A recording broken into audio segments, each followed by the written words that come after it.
This is Jim Munchback. We're about to get started with UH Personal Finance, so welcome aboard. We're going to talk about first memories of money. We've got a couple minutes before we get started. Let me just check my sound. Can you hear that? Cool. Let's see what else. That's a nice sound effect. That was the Super Bowl party at my house, and that's just a sound effect. This is a DJ air horn. Pretty annoying, but that's what I'm going to play when we get started here. So, okay, we have some folks waiting. Let me go, and if you're not on the Zoom call, if you're watching on Facebook Live or YouTube Live, or if you're in the Zoom meeting, welcome everyone. About to get started. It is Tuesday, it's February 9th. Oops, I put February 10th. Let me change that if I can. I don't know if I can change that. Let me give it a try. Hello everybody, can you hear me?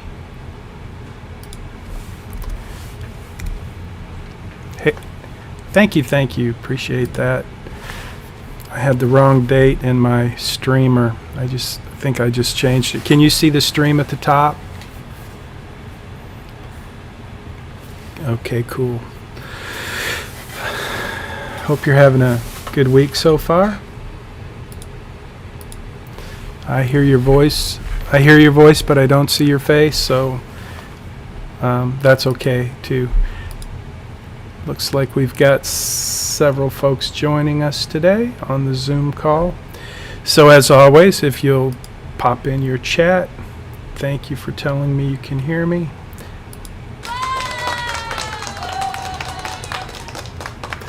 Too much fun, I know. Okay. Well, if you've got any questions, if you want to pop them in the chat box right now, I'll be happy to answer them while we wait for everybody to get started.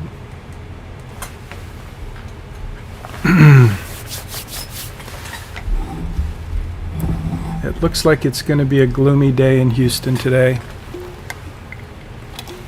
I just got off my motorcycle and it was wet and not the best day for a motorcycle ride. Let's see. Okay. Welcome aboard, everybody. Let's get started. It's 10:01 a.m. I hate to get started too early because, as you know, we'll have a whole lot of folks joining us in the next few minutes, typically anyway. So I'm going to look and see who's here. Do we have any folks here for the first time?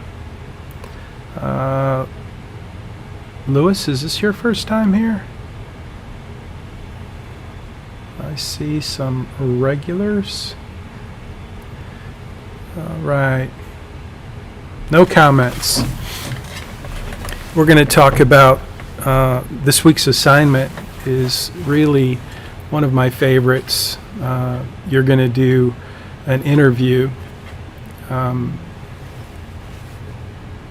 going to do an interview with a parent, preferably a parent, but for some of you it may be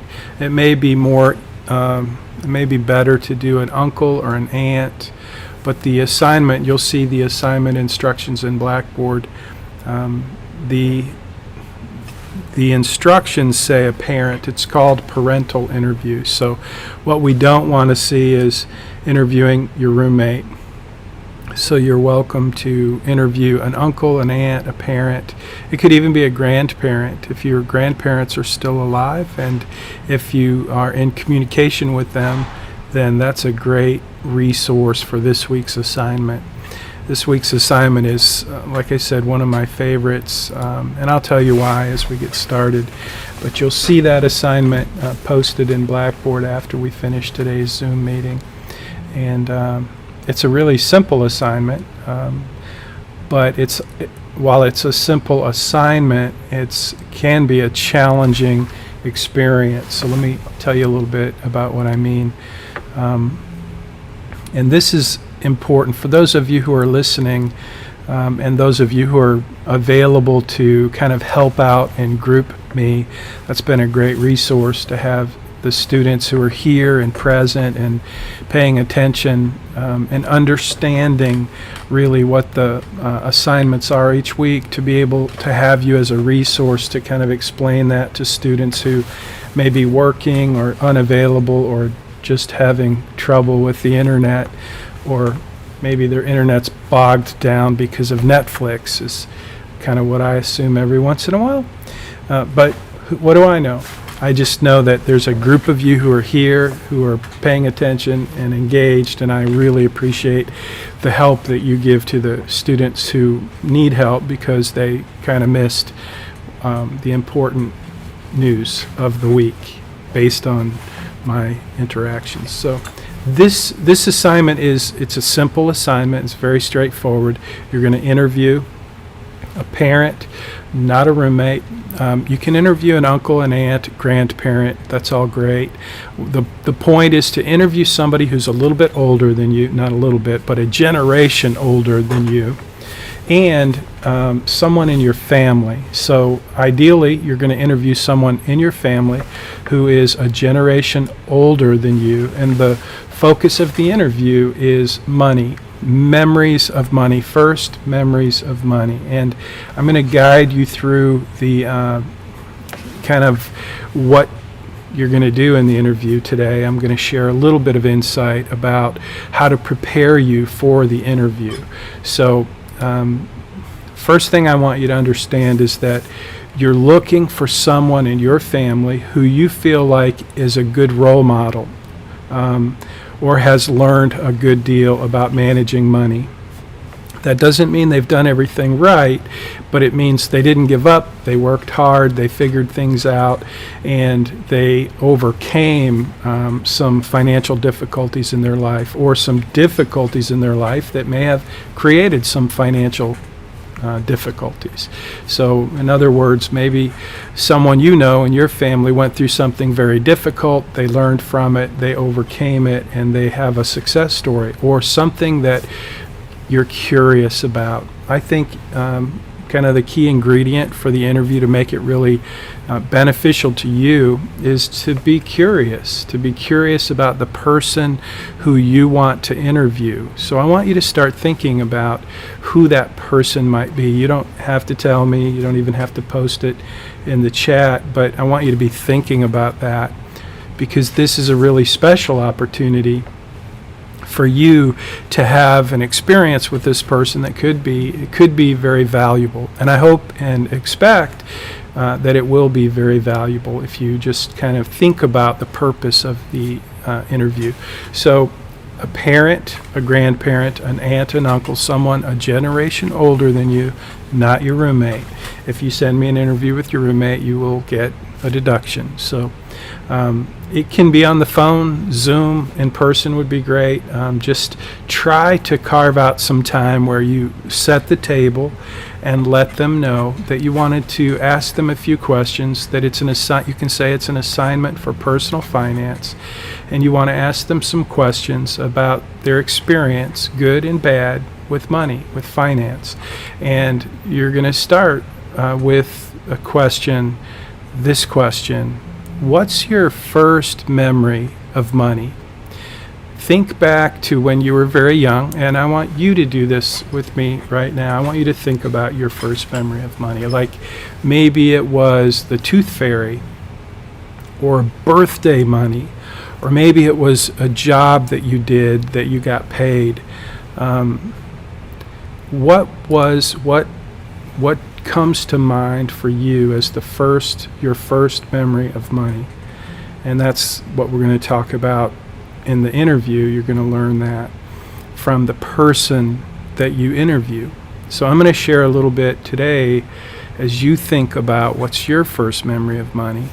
And if we were together, I would give I would give you guys the opportunity to share, those of you who want to. And it's kind of interesting to me how some people really want to share and some people would prefer not to. So if we were together, you would get an opportunity to share your first memory of money. So in this week's assignment, there'll be a comment section, and if you want to share your first memory of money there, you're welcome to do that. If you're watching this live on Facebook or YouTube, you're welcome and encouraged to just share a little bit about your first memory of money.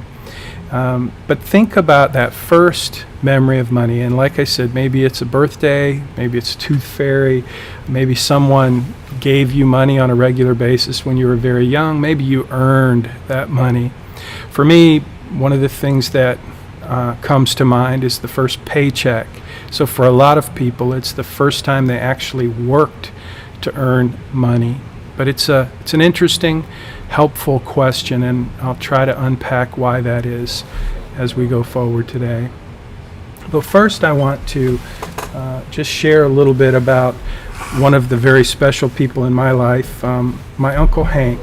Hank's story is interesting, and Uncle Hank, he passed away, I guess about 2 years ago now. He and my dad passed away just about 3 months apart. So Hank's that guy in the family who when I first married my wife Connie, she came to a family gathering in Kentucky. That's where my mom's family was from.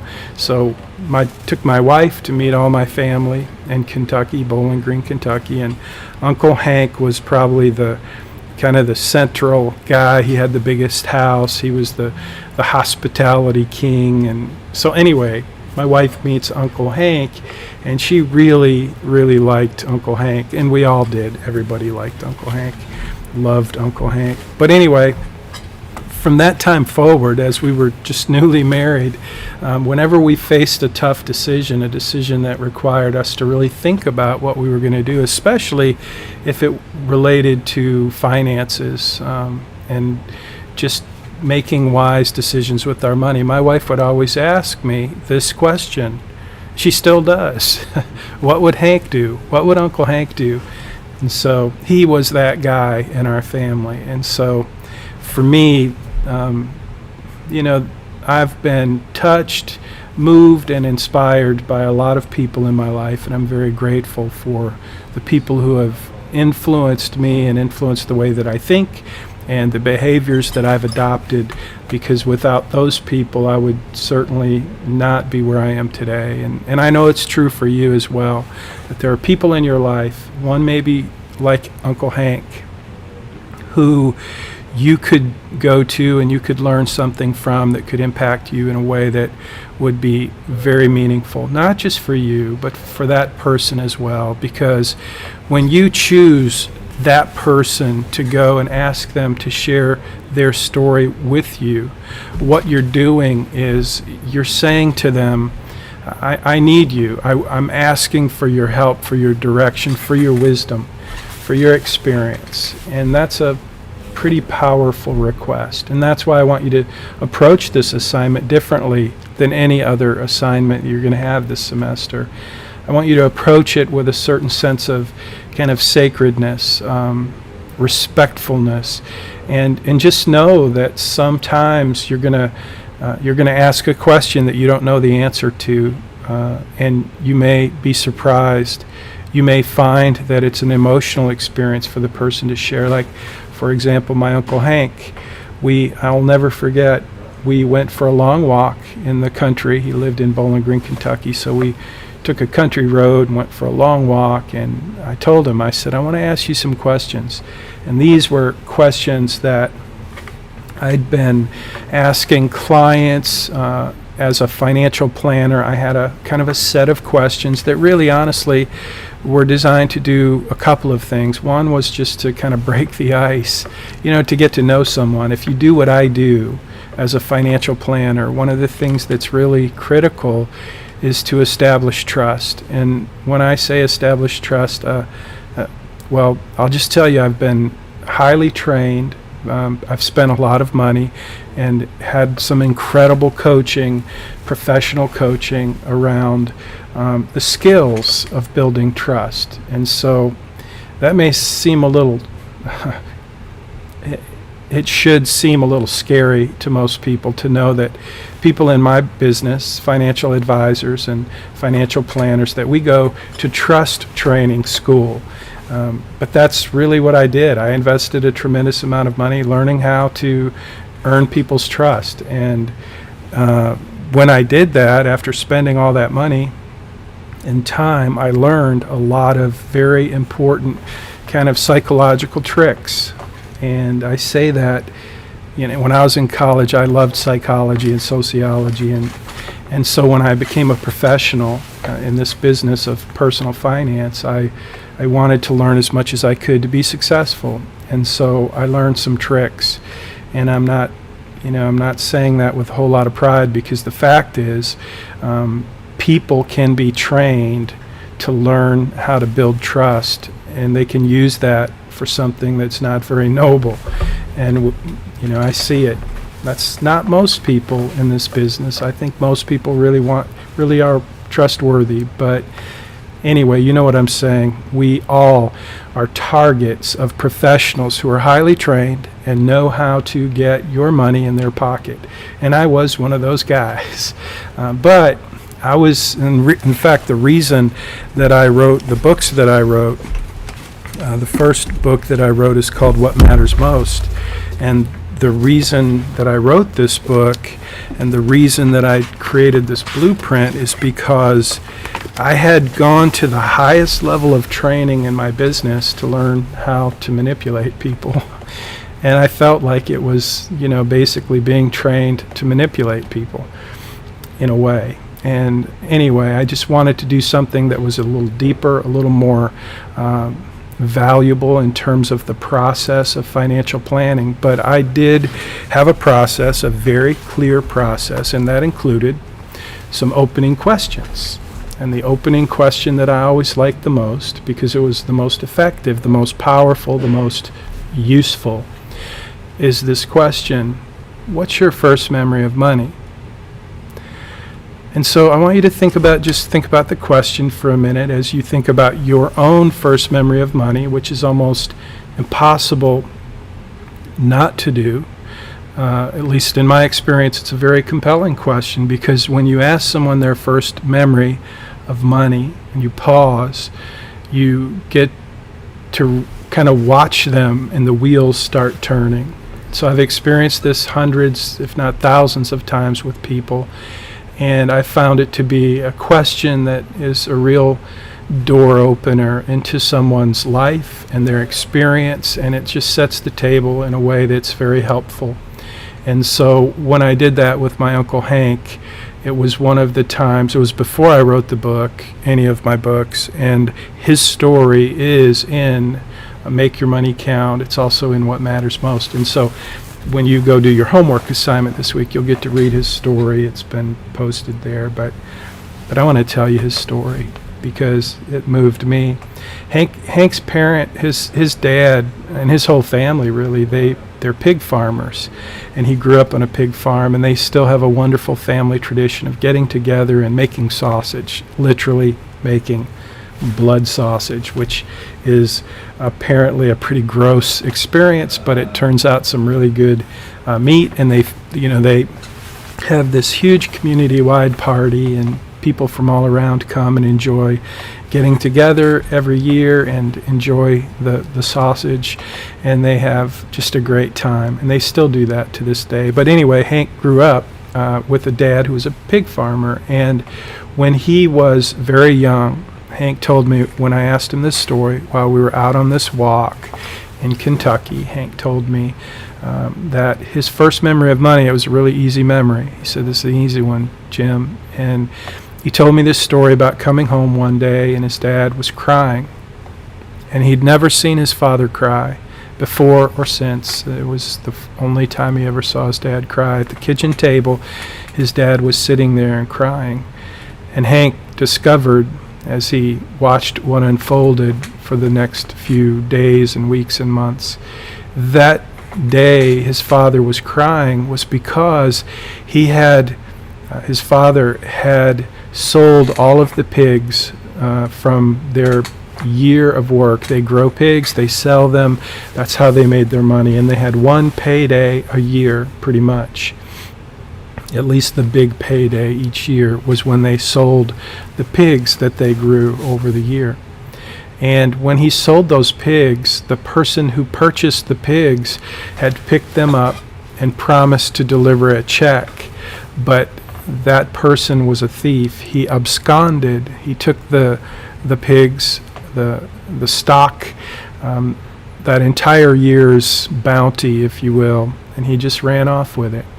And he stole the pigs from Hank's dad. And so Hank was, his dad was devastated, as you can imagine, and Hank was impacted in ways, and he went on to tell me how that impacted him. And that, to me, is the value, the benefit, the reason that this question, to me, is maybe the most important question, one of the most important questions I can ask. And it's the reason that I want you to learn what's your first memory of money when you interview your parent or your uncle, your aunt, or whoever it is that you choose to interview.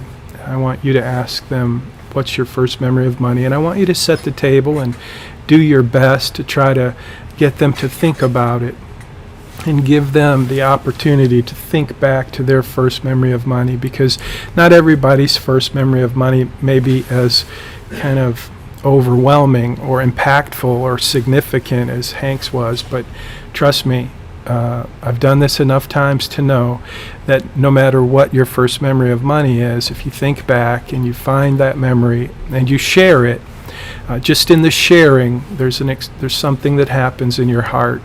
There's a bond that happens. There's a kind of a reliving of that. And in Hank's case, it was a difficult reliving, but it was an important experience for him, and for sure for me. He was my first real client as a financial planner. And when I went to him, I told him, look, I want to do a good job. I want to serve you really well, but the truth is I need some practice. And I'm asking you to trust me to learn what I need to learn serving you. And being the generous, beautiful man that he was, he and his wife said they would be honored to do that. And so it's an incredible story for me, my Uncle Hank. So anyway, when he told me this story, though, what happened next is I wanted to know from Hank, when you look back at that first memory of money today, Hank, how do you see who you are today in relation to who you were then? The choices that you make today, and how you view money, and how you experience money and financial decisions today, how does that relate to that first memory of money? And it was very clear, and if you knew Hank, you know that he was very frugal, very, very good manager of resources. He did very well, but he was very not stingy. He was very generous. But when it came to spending money, he was very frugal, very careful. In fact, he owned lots of properties, and when they needed maintenance, he was the guy that would go fix them. That's who Hank was. He was very talented, very resourceful, but very, very frugal guy. And why was he so frugal? In fact, he told me, he said, I'm so frugal that sometimes I feel like there are things I should do that would be a good use of money, but I just can't do it. I'm afraid to spend money. And he knew that wasn't a good thing. That was a drawback. That was kind of a defect that came from the intense fear and anxiety that he experienced as a child when he saw what happened to his dad that year. And so looking back at his life, he just reflected and ruminated and told me that was, in fact, he gave me an example. He said, one of the things I've wanted to do for a long time, his wife, Lorraine, my Aunt Lorraine, they wanted to build a lake house. And he told me, we're going to do that. And they did that. In fact, this last summer I got to go have a family reunion in Bowling Green at the lake house. Hank obviously wasn't there, but the whole family was. Even family from Michigan came down, and it was a great time. So anyway, the story that Hank told me was an incredible, impactful story, and I'm hoping and trusting that as you do your interview, you're going to experience and learn something that will be helpful as well. But don't forget to try to connect the dots. So I'm going to scroll through a little bit. This is basically your assignment, and it'll be in Blackboard. But so I asked this question, like I said, lots of times, and I'm always amazed at how, as we unpack the question, what's your first memory of money, how we can look back and see how that first memory impacts your behavior today in terms of how you manage money and how you make decisions and your level of either anxiety or some people it's the opposite. They were spend. As soon as they get the money, they spent it, and some of you are like that. And so when you look back at your first memory of money and you see that, you get to kind of connect the dots for that first memory and how you were shaped around the idea of money and how then you grew up into an adult who made certain decisions. And a lot of times the decisions you made, the decisions that you continue to make, are so connected to that first memory of money that you don't even realize it. And so now, hopefully, you can realize it. And that's my whole purpose. It's the reason that this question is, to me, one of the most helpful, most powerful questions that I can ask. Not just to build trust, which it does very well, but it's a question that helps me as a financial planner understand how I can be of the most assistance to the person that I'm serving in creating a financial plan. If I don't know how they feel and how they act and why, then I'm quite limited. But if I know more about that, then it works much better. So I want you to try to do the same thing, kind of be a little bit of a psychologist as you ask this question and try to connect the dots, help this person discover and uncover what their decisions today look like in relation to what their first memory was and how it shaped their life. So you'll see we've got several first memories as examples to help you kind of share yours. One of my favorite first memories of money stories is this guy named Taylor. Taylor is a young man he was about 25 years old when I wrote my books, but he did all the illustrations in my books. And so if you'll get a copy of Make Your Money Count, you'll see all of those illustrations. Handwritten illustrations are in the book, in all of my books actually, but he's a great artist. Anyway, he shares his first memory of money, and I thought I'd share his artwork with you, but I'll let you read his story when you do your assignment. This is one of my favorite images that he drew. I can't resist telling you a little story about the blueprint for financial success. This is obviously an illustration. Taylor did it. And it's probably my favorite one because what you see here in this image is a couple who has all these piles of financial information, and it's not really organized, and it's clearly somewhat of a disaster. And then you got this guy who's holding a blueprint, kind of the hero. And then notice the financial plan, that big thick binder that's sitting there. It's usually on the shelf, dusty. It doesn't really get used. That's what a financial plan is typically. When I ask the question, what do you think a financial plan is? Just define financial plan. Well, most people who hire a financial planner, what they get, what the deliverable is this big binder, this big thick report, charts and so on. And so when I started as a financial planner, I wanted to have that distinction that it's not just a plan, a big binder. That's not it. It's about really connecting what matters most to you with how you behave and the choices and decisions you make and how you can create a better life if you have a good plan. And so the blueprint, one of your assignments this semester will be to do a blueprint for yourself. But it starts with a foundation, and the foundation is what matters most. What's your vision, your values, and your purpose? Once you're clear about that, it's Simon Sinek, I think he's the author of Why, or he's done a great job of communicating to millennials the importance of knowing why. And that's really the same thing. What matters most? It's your why. And so the blueprint is just a tool. It's a system to get to connect your financial decisions with your purpose, with what matters most to you. So, I asked Taylor. I told him what I'm trying to do, and I said I need an image, and that's what he came up with. And I love that image. So enough of that nostalgia. Again, there's some more stories here. I want to scroll down to Connie's first memory of money, and then I'll share one of mine, and then I'll answer any questions, and we'll go home. Well, we won't go home, but we'll leave the Zoom meeting. So that's Connie. That's my beautiful bride. And y'all remember that I took, not this last Friday, but the Friday before, and we went camping with Caleb and Maddie. So that's Caleb and Maddie, and we were in Kerrville camping at the Jellystone National Park. It's actually the Jellystone Guadalupe in Kerrville, Texas. But we had a great time. Anyway, that's my wife, Connie. And she's adorable. She's probably not watching on Facebook because she's not on Facebook. But anyway, that's Connie. Her first memory of money is kind of interesting.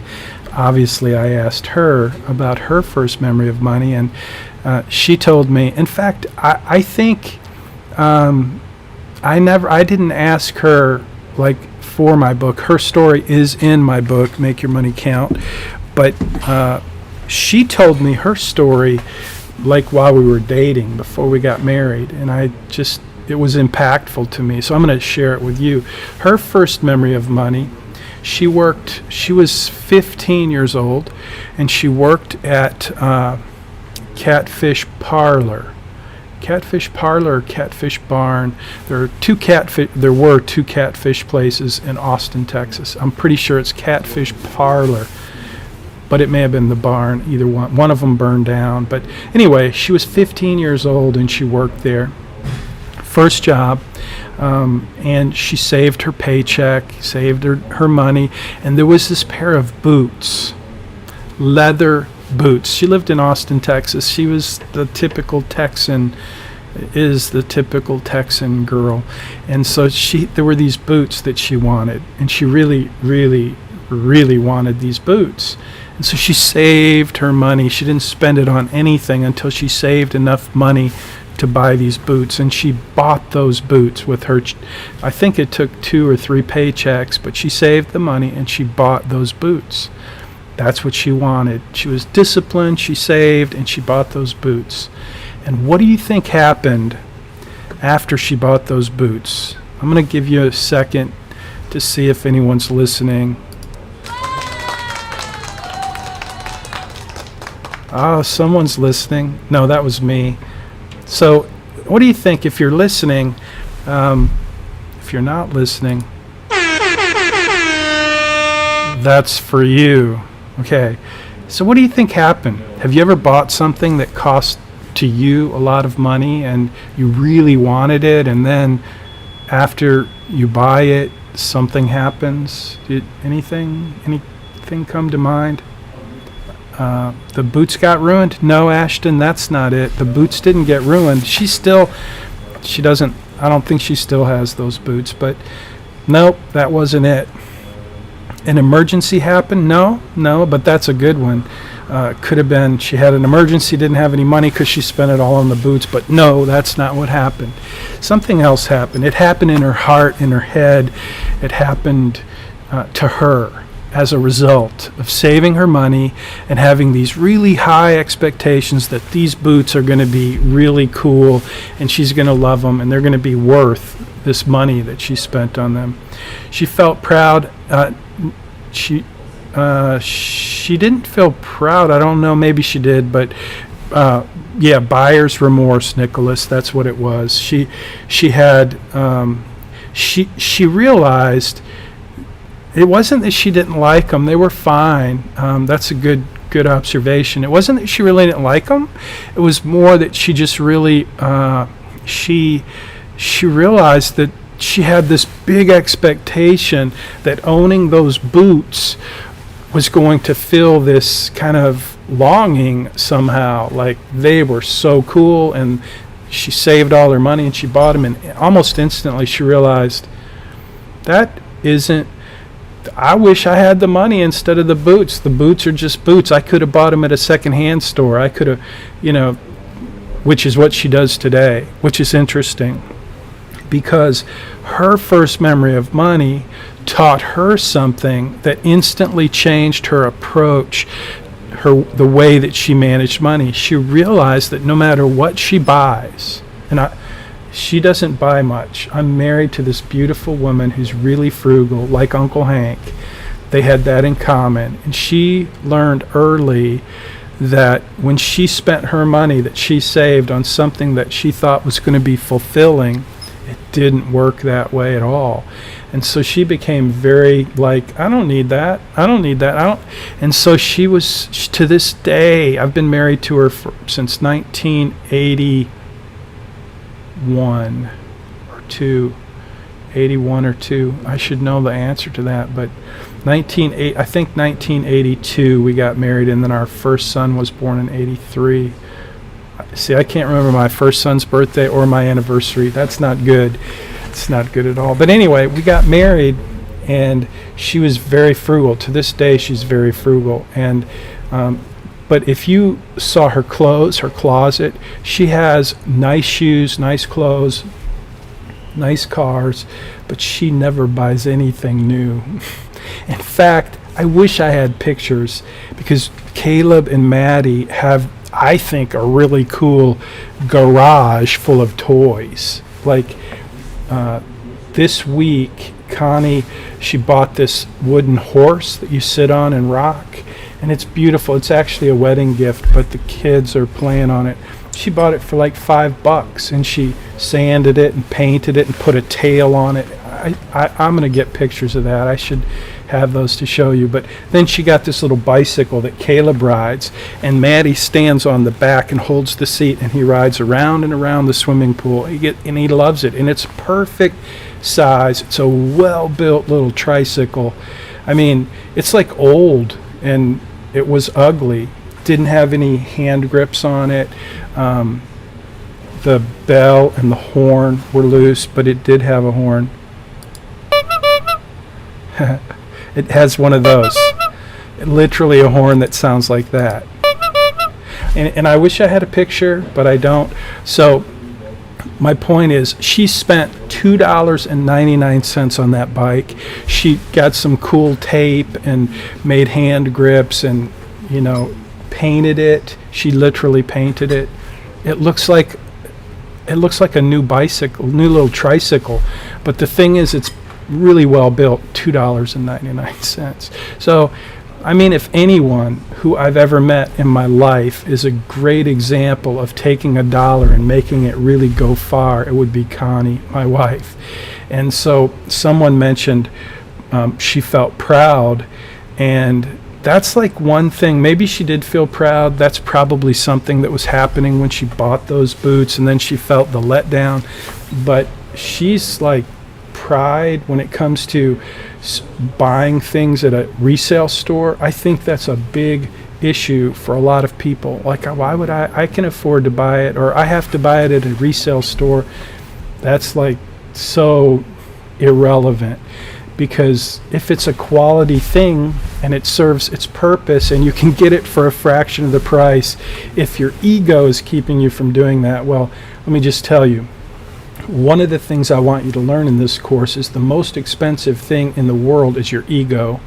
And so, that whole trying to keep up with the Jones, it's just really not what it's not all that. So anyway, Connie's first memory of money, it's really impacted me. So unfortunately, confession time, I am the spender in our family, and we don't have the same schema. If you look around my office, I've got a nice big Mac here, computer, an iPad Pro, an iPhone. I've got all this stuff that, frankly, it works well, and it was worth the cost to me, and I didn't hesitate to buy it. Where Connie, I think, is a little like Uncle Hank. She, at times, won't spend money on something that probably would be a good idea to invest in my opinion. We're opposites, and opposites attract. So that's my wife, Connie. That's her story. Let me tell you, I've got a couple of first memories of money, and I use this car just because it was probably in the neighborhood of the year. That's a GTO Goat. It's a beautiful vehicle, isn't it? If you're a car person, that's a bad ride.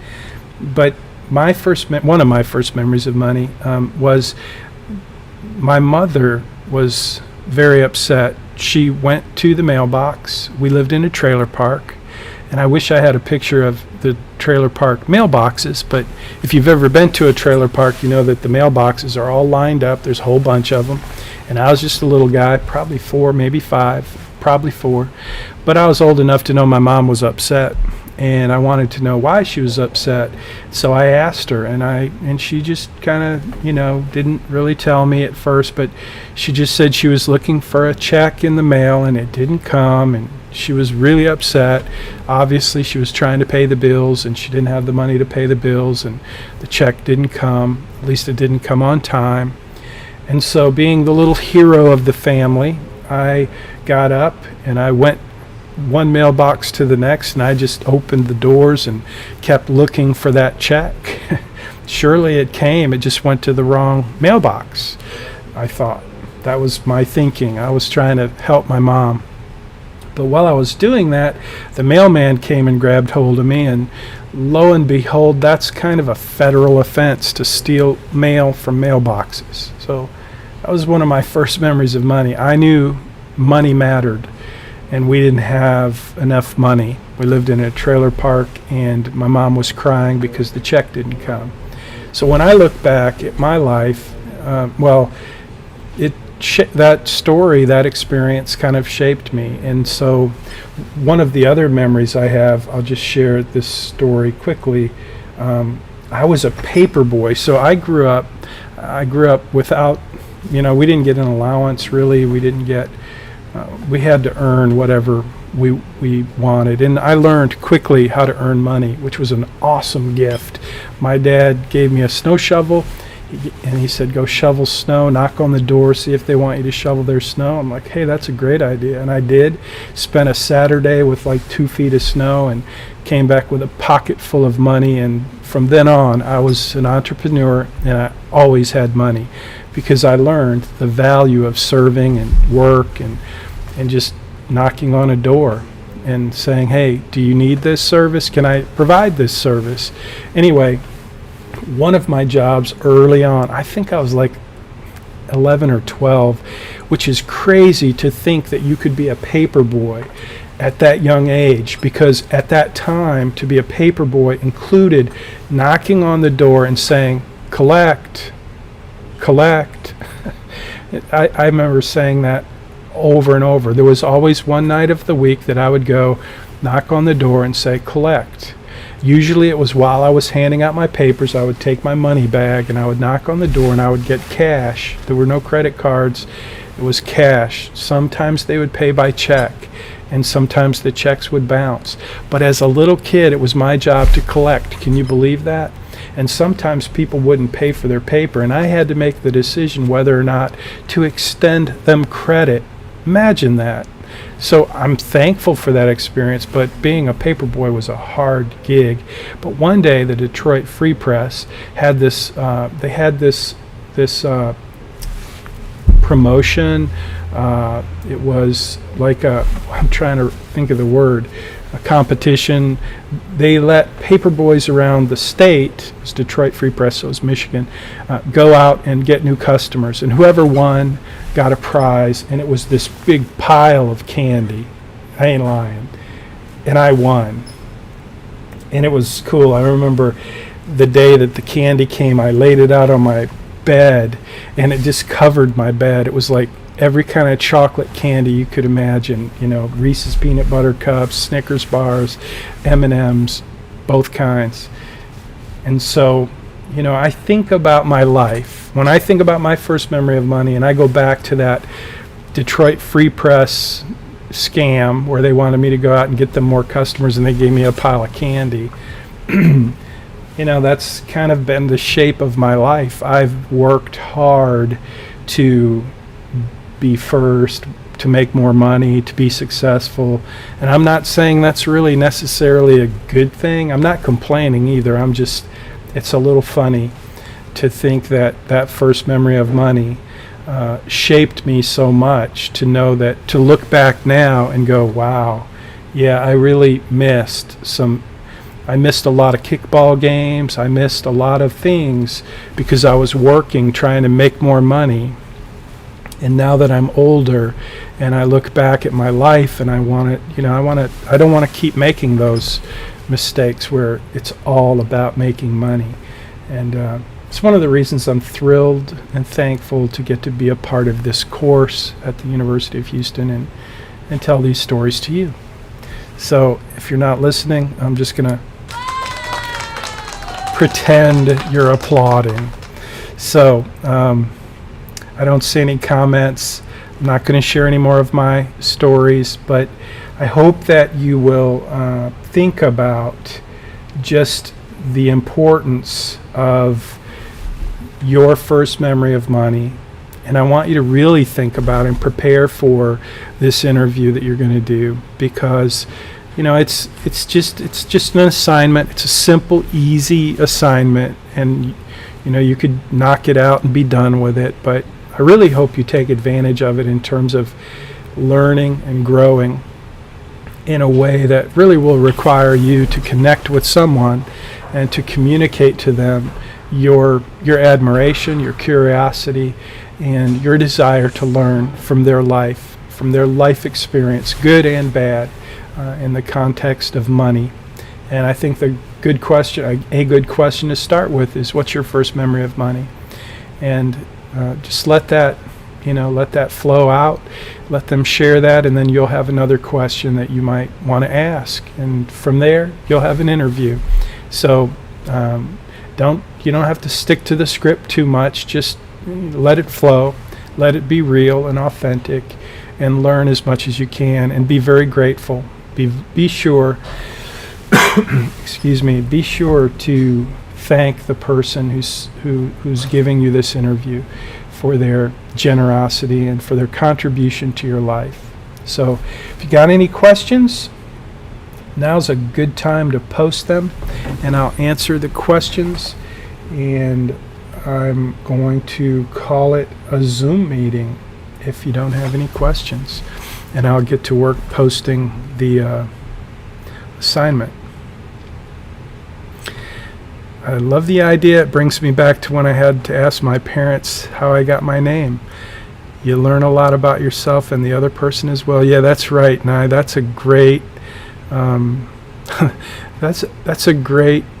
I've never asked my parents that question. Where did I get my name? That's great. So yeah, this is kind of like that. You will learn a lot, and I wish you the best of luck, and I can't wait to read your articles this week. They're, like I said, pretty simple. You do have a quiz, but there's no work on your financial plan this week. It's just the interview and thinking and reflecting and sharing what you learned and then taking the quiz. That's it this week. Next week we'll jump back into the financial plan, and I'll give you some direction next week about what we're going to do. So no questions. Y'all have a great week, and I'll post the assignment and as quick as I can. Take care of yourself. Thanks for being here.